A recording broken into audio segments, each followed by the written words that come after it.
chose Honea Path? You've traveled all over the country. You could have lived anywhere you wanted. So Honea Path spoke to us because of the people, the genuine people. You got 4 nice seasons. We found this perfect 5-acre lot with a little stream at the end of it. The downtown is gorgeous, and it's just, I think the kindness and genuine of our neighbors is probably what sold us on it. And you'll be moving in hopefully by May, is that correct? May or June, yes. So what's the first thing you want to do when you move in? First thing I want to do when I move in, oh my goodness. Thank the Lord our God that this gift is such a life-changing, amazing gift. And it's humbling. It really is. No more climbing in and out of an RV. No more. It is a big, huge bus we live in, and it's got everything and stairs. And I'm just very lucky I'm not in a wheelchair right now.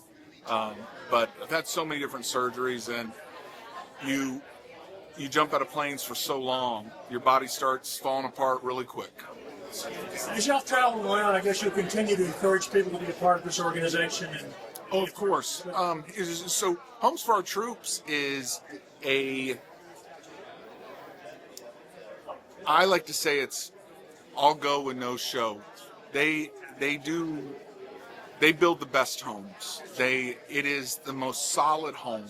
It answers every question on safety, on adaptive, on anything you need in that home. It's there. You have a whole house generator. You have a therapy tub. You have a safe room that you could go to if there was a tornado or hurricane. The house is, one, it's gorgeous. They use the best supplies, and it's just one of those things that once anyone goes and sees a Homes for Our Troops home, I think it reveals their character of an organization. They work their butts off, and they pick the best builders. Our builders are the Glens, and we couldn't be happier. It is amazing. We're a national charity located just outside of Boston, Massachusetts. We've been around since 2004, so we're in our 21st year. And our mission is to build specially adapted custom homes across the country, and then we donate them to the most severely injured post 9/11 veterans to enable them to rebuild their lives. Since our inception in 2004, we've actually got another team down in just outside of Savannah today, and they are giving away our 406th home. We built in 45 states. We got another 73 projects underway across the country, and here pretty soon we're going to be starting in our 46th state, which is Wyoming. How was this one chosen here? How was this veteran chosen? So the veterans come to us. They have to be eligible for the VA's Specially Adapted Housing Grant. It's a congressionally established program with very specific requirements. Generally, their injuries are loss of use of one or more limbs, blindness, different levels of paralysis, severe burns, those type injuries. Once they're eligible for that, they can come and apply to us. We'll do a background check. Once in a blue moon, we find something out there that our donors and supporters would not support, so they won't qualify for our program. But the rest of them we'll bring into the family. We'll also do a financial health check. A lot of these veterans were injured very early on, either in Iraq or Afghanistan when they were really young, and they didn't always start off with their finances in the right shape. So we've got an organization that provides us 3 years of financial planning assistance for every single veteran and their family to set them up to be homeowners. They get these homes free.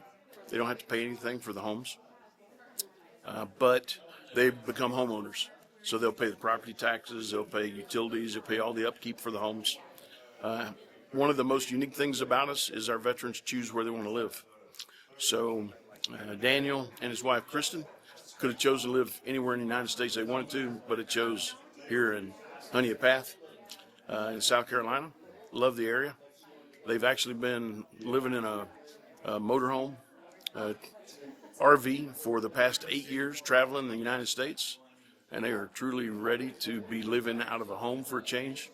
And with Daniel, and he's missing one leg above the knee, and he living in an RV for that long just really takes a toll on him. He was injured back in 2004, So that's quite a ways back there. And he actually, after he was injured and rehabbed, everything, he stayed on active duty for another 10 years, retired in 2014. Actually went out as a member of the Army's elite parachute team, the Golden Knights. Jumped with them, and training with them and everything is actually where he met up with Kristen, his wife. So great couple that are really looking forward to living here. And today is the announcement that they're about to get ready to start his home. Is that correct? I'm trying to get this. This is we have 3 events for every one of our builds: a community kickoff, a volunteer day, and then a key ceremony.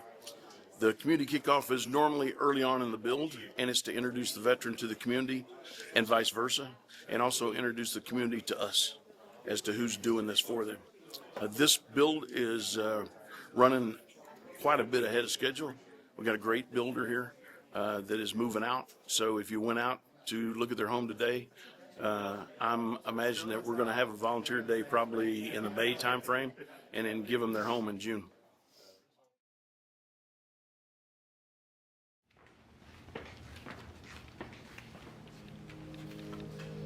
I am Army Sergeant First Class Daniel Metzdorf. In 2004, I was severely injured by a roadside bomb while serving in Iraq. This resulted in the amputation of my right leg above the knee and several other injuries.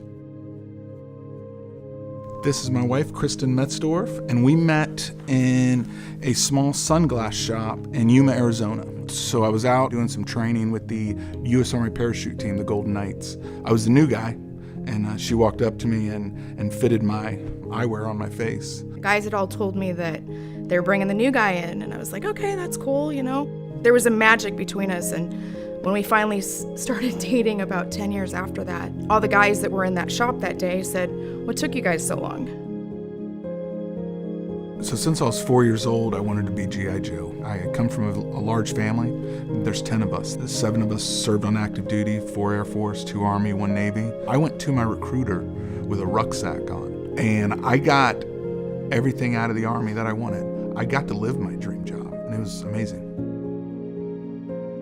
So I was injured January 27, 2004. It was the craziest thing ever because we were an extra unit that needed to fill holes. And so they sent our small part of our unit to FOB Kalsu. And we were going on our first real patrol. We were coming back to the fire base after the mission. Roadside bomb went off. It was horrible. I thought that the injury was to my abdomen, actually. So right away, a great friend of mine, Sergeant Tony Southard, ran up the side of the road, saw me, and he was like, "Bud, you look horrible." He was like, I'm gonna get you on the Humvee. I want to get you out of here, man. The survivability of my injury was not looking good, and it got even worse when they put me on the helicopter and sent me to Baghdad. Right before I got to Baghdad, a few hours before, they had a mass casualty event, and they used up all the A-positive blood. I was A-positive, and so doctors, pilots, people just standing around and started giving me their blood. Those service members gave me their blood so I could live, and it was amazing. So currently we are full-time RVers. It started out really good. So we'd travel around in this huge motor coach and go see family and go do little side jobs here and there, something like that. And then all the injuries started to catch up with me and I had to go back to the hospital. It's a challenging way of life now. There's 5 steps to get up into the RV. There's no room for a wheelchair. There's hardly any room to do crutches. It's not set up for long term for these type of injuries. Watching certain things not work as well as they used to, I just looked around and found homes for our troops. So the Homes for Our Troops houses would give us the safety and the freedom that I need. Just all of the adaptions, I think, are so practical. I think at first I was a little closed-minded on it because I was like, why would I need that? It's not why, it's gonna be when. Mm-hmm. And the when is what I'm gonna need to start planning for. Yeah. And the house has everything. The fact that they have all of these things in place to make his life so much easier, it's overwhelming. It's such a gift. These past couple years have been tough. I've been in and out of the ERs and hospitals, and I think that with a fully adapted home, It just makes everything so much safer, so much easier. Just the consistency of having our roots planted again can build even more confidence in our path forward. Homes for Our Troops, from the time they engage you, they want to make your life better. I think their tagline about that they build homes and also rebuilding lives, I think that they start that day one. I got a whole speech ready, and it's wow. For those that don't know me, I'm Daniel Metzdorf. Obviously, the one sitting up here, I feel like I'm testifying in front of Congress. So I served in the Army, and I wanted to be a soldier since I was 4 years old. And I got a whole bunch of stories in here about war, possibly made up, jumping out of planes, people I served with. I'm not going to bore you with any of that. I am going to share one story.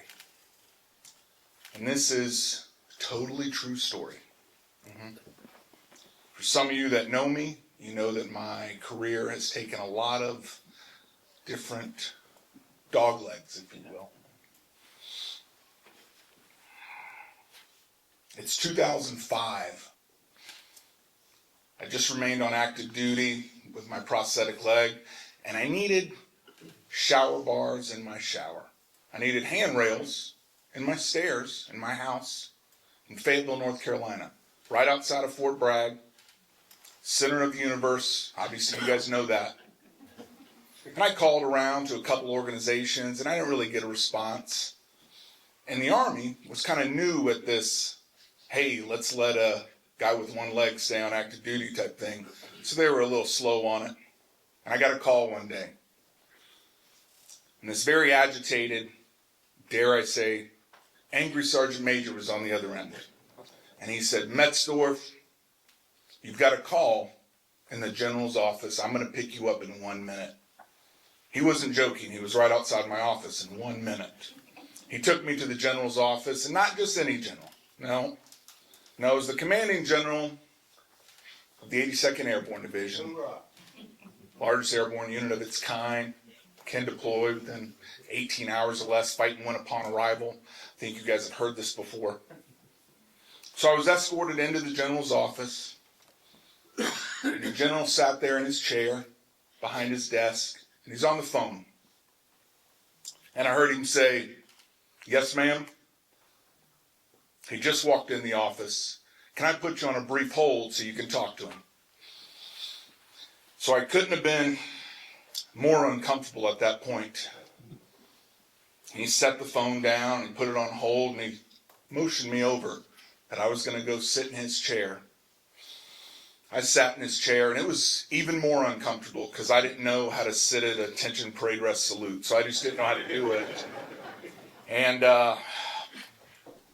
so I picked up the phone, and a very nice voice on the other side said, hello, Sergeant Metzdorf, I'm Elizabeth Dole, and I heard that you need shower bars in your shower and handrails on your stairs.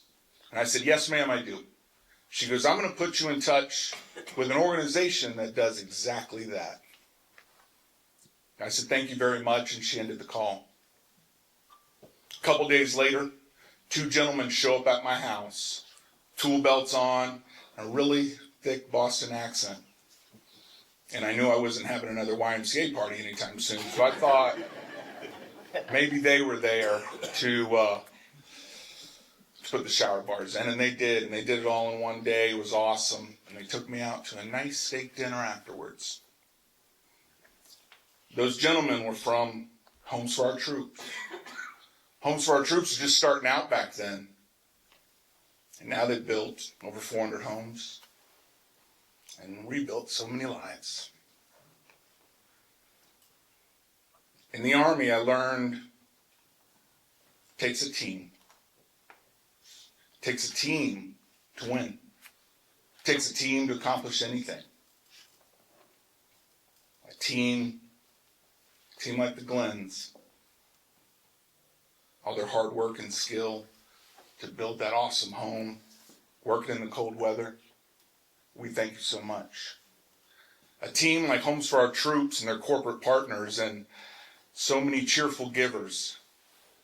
Tom and his entire staff. We thank you so much.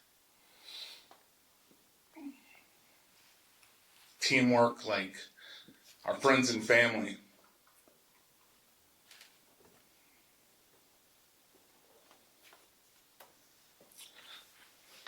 Teamwork like a bunch of paratroopers. A bunch of paratroopers that always answer the call and never let you down. And most importantly, a teammate that'll love you through anything.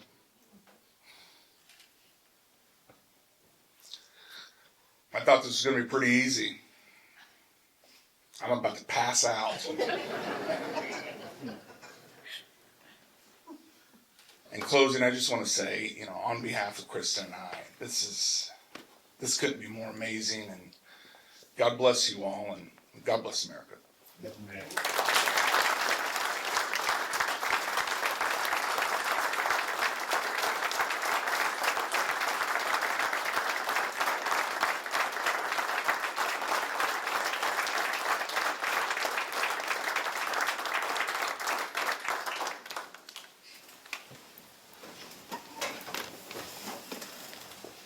Alrighty, well that concludes our ceremony today. Please stay and meet. But I do think that